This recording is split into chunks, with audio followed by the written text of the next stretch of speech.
A Carter County woman says she ended up in North Dakota jail for 2 months because of a facial recognition software error. Now a lawsuit may be in the works. News 5's Rebecca Pepin gives us a timeline of events. U.S. Marshals showed up to Angela Lip's house in Carter County in July of last year. The 50-year-old grandmother of 5 learned she was accused of a crime in North Dakota, a state she'd never even visited. But as best I can tell, her face was selected by an AI program, and an officer reviewed her social media and deemed her a sufficient fit, and that caused an arrest warrant to be issued for her.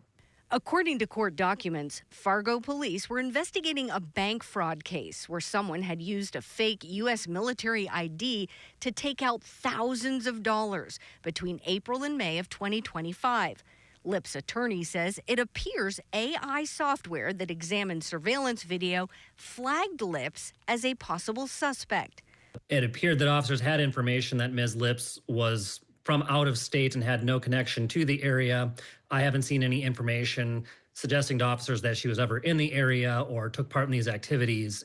Arrest reports show Lips was taken into custody in North Dakota at the end of October, then finally released at the end of December. She had exculpatory evidence readily available and easily accessible. She was able to provide that to her attorney. I don't know the details as to why it took multiple months for that to reach the state, but it does appear that once the state received that information, they pretty quickly dismissed the charges and released her from custody. Now, Lips' attorney, Eric Rice of Minnesota, says they're considering a civil rights lawsuit.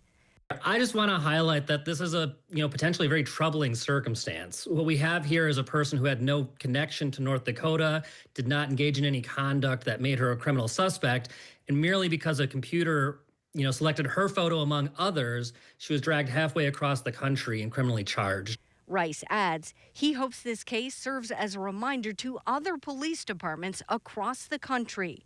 And it just highlights the need for law enforcement to, be thorough and complete in their investigations to make sure that people are not improperly subject to detention and charging when they have no reason to be.